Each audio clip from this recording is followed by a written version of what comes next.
You're back? Okay. Hello. You like your logs? Yes. Hi. So I've decided that I wanted to go ahead and introduce you guys to some of my pets, given that I have managed to collect quite a few since I stopped vlogging. So today I'm going to introduce you to the first of the animals that I got. And here he is. His name is Balerion, after one of the dragons in Game of Thrones, also A Song of Ice and Fire. More accurately, the A Song of Ice and Fire book series, because Balerion is hardly mentioned in the TV show. Tangent. Anyway, so he is an Ackie Monitor, also known as a spiny-tailed monitor or a ridge-tailed monitor, so named for these beautiful little ridges on his tail that you can barely see because he moves quite a lot. He's a very active little fella. He's about 2 years old now, and as I keep calling him a he is male. He is an absolute joy in my life. I do want to preface though throughout this video that this is not a he's jumped onto my computer. I want to preface that this is not a care video. It's not comprehensive by any means, and I am not an expert on Ackie monitors or monitors in general. For that, I will include a link to this one dude who is present in every forum that has anything to do with Ackie monitors. His name's Jeff, and he's awesome. He breeds Ackies, and I believe he is the origin of this little guy. Although I can't be too sure because I got him from someone else who got him at a reptile shop. Anyway, this isn't a care video. I'm not an expert. Moving on. So let's start off with some of the basics. What is this little guy right here? So an Ackie Monitor is a member of the genus Varanus, a member of the species Acanthrus. So he is a monitor lizard, and some of the things that come along with that are he is much more active than a lot of lizards, and he has a much higher metabolism than a lot of lizards, meaning he eats a lot and he moves around a lot. Clearly, he's very inquisitive, very intelligent. If he has the opportunity to get into trouble, he will. It's very rare that you would have an Ackie that would sit still at any point unless they get cold or tired. See, he just jumped onto my bed right there. Get back here. So if you want an animal that's going to just sit there and chill with you during a movie or something like that, don't get one of these guys. Also, if you have never kept reptiles before, don't get one of these guys. They are often regarded as a beginner's monitor, but I would preface that by saying monitors are not beginner's reptiles. While Ackies are beginner's monitors, they make a great first monitor. They do not make a great first reptile.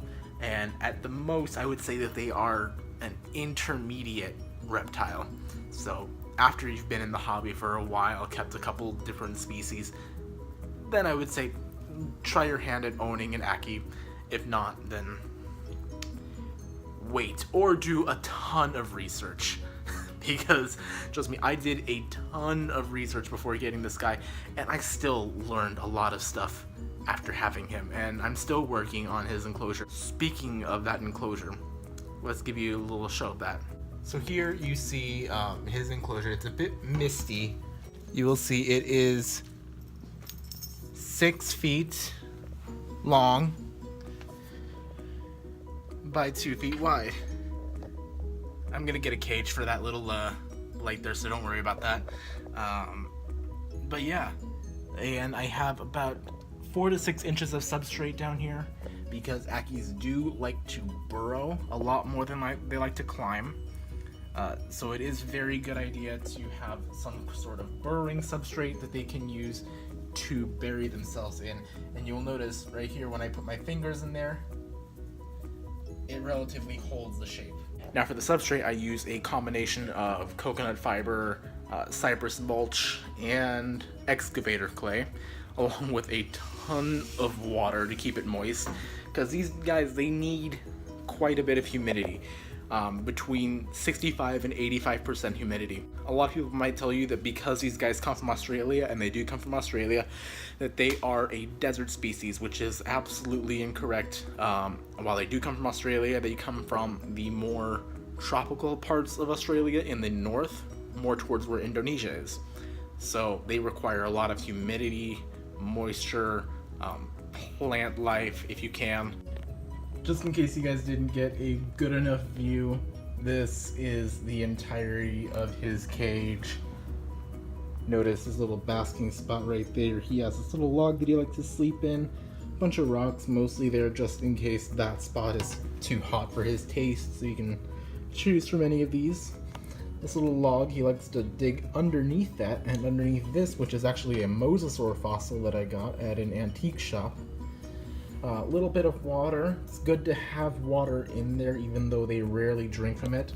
And I also have these logs that have some sphagnum moss underneath it, which he has dug out to some quite success.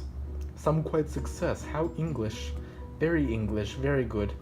Anyway, I also have a cleanup crew in here, isopods and springtails, to take care of any poop and mold that might come out as a result of the humidity in here, and also the lizard who likes to poop everywhere.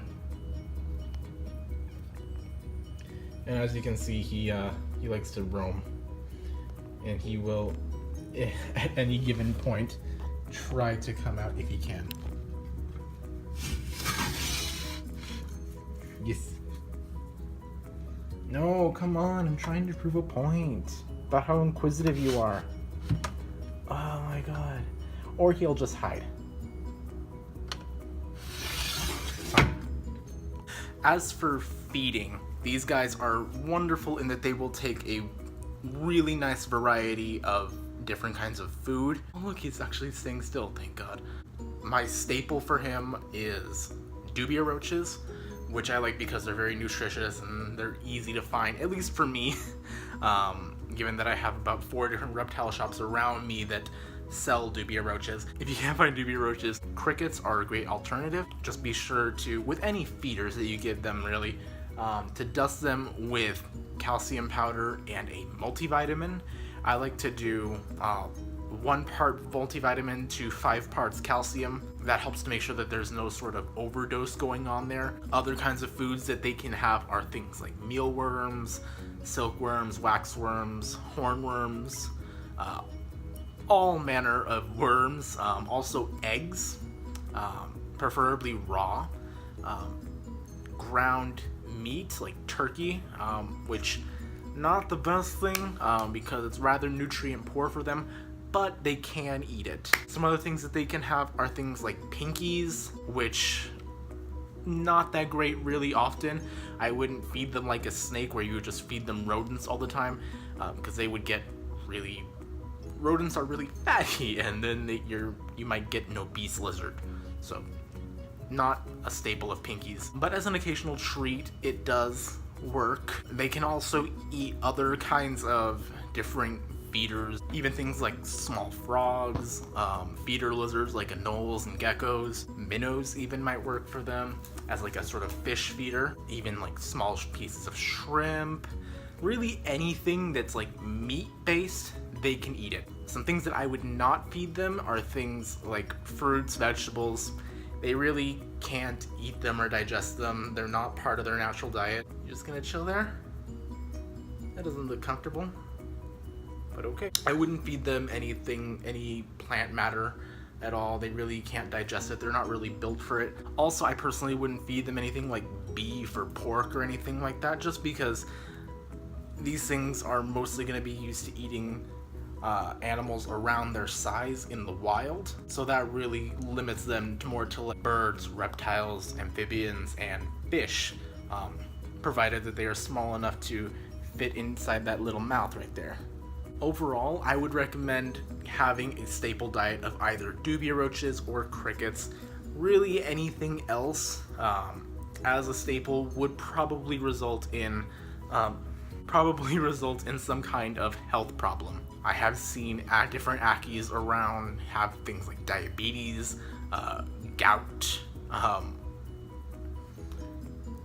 different kinds of things where they just get too fatty and then they can't really do anything like breed or live. As I said earlier, these are monitor lizards, so they are very active, mostly during the day. It is night out right now, but you can see he is still very active, mostly just because the sun has just set, so it's not that late. If I had tried to film this later, like at 9 or 10 or even midnight, he would not be awake at all. He would be buried underneath his substrate trying to get some sleep, and if I tried to wake him up, he would be like, and he has done that. Not the noise, but they can have a little attitude on them.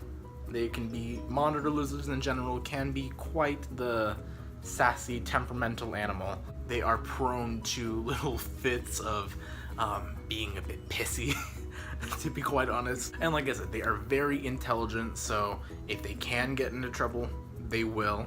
Even while I'm filming this video, he has crawled under my bed, behind his enclosure, under my desk, into my cat's little cat tree, underneath my door, into my closet.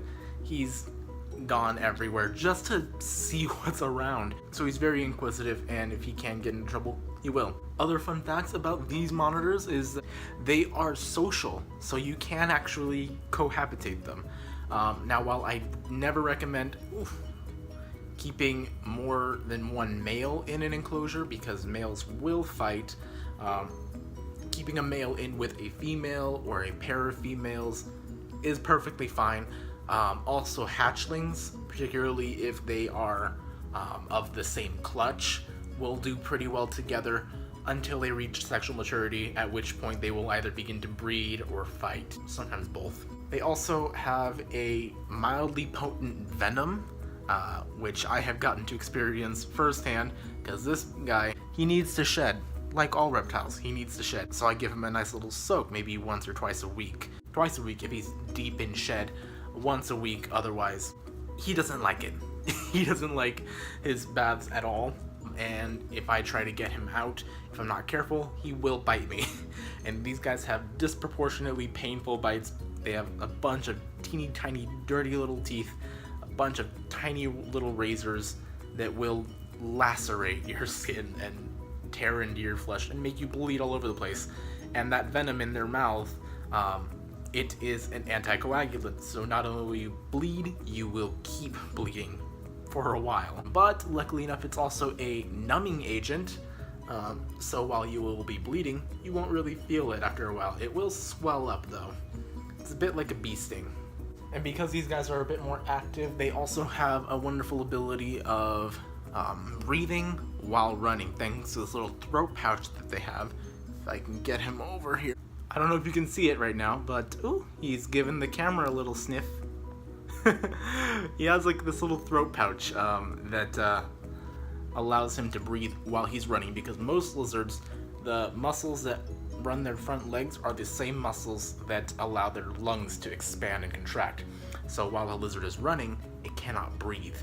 However, this throat pouch that monitors have, including Accie's, does allow them to breathe and run at the same time, allowing them to give better chase to their prey, which is another thing that you can find. If you ever get one of these things, when you feed it, one of the best things that you can do is watch them chase their prey. Sometimes I just like to toss a bunch of crickets in there and just watch him run around and try to get them, and he will get them all with laser precision. These guys have an amazing food response. All in all, these guys are a great animal to keep, provided that you have the resources and the ability to keep for them. They are quite expensive as well.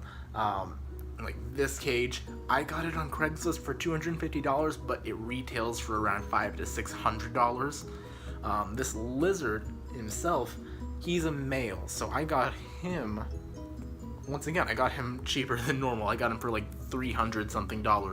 Normally these guys retail at between $300 and even $500. Females are drastically more expensive. I have yet to find anyone selling an adult sexed female Ackie. They are very hard to come by, and really the only thing you can do is buy a hatchling and cross your fingers, to be honest. Another thing, if you want to own one of these, you will get a lot of scratches. They're not trying to hurt you, that's just their tiny little claws that they use to grab into things. Really sharp and tiny. Oh, yes, yeah. I'm filming this on my phone. Oh no, no. Oh my god.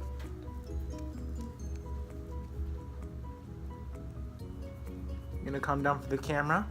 Another important thing to note is that these guys need a really hot basking spot, and their enclosure in general does have to be pretty hot. The cool side of his enclosure usually averages at the very least 75 degrees Fahrenheit, usually more around 80.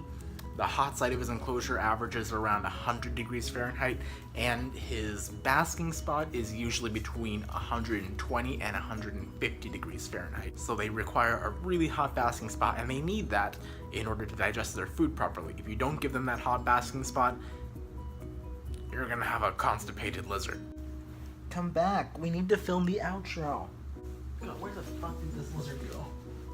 So all in all, great monitor lizard to have. Great pet lizard. For a beginner, I would not recommend them, honestly, unless you are prepared to put a lot of work and money into this lizard, and you're prepared to do a lot of research beforehand. Like more than just this video. Like I said, this is not a comprehensive care guide at all. This is just sort of an introduction to my little spiky boy.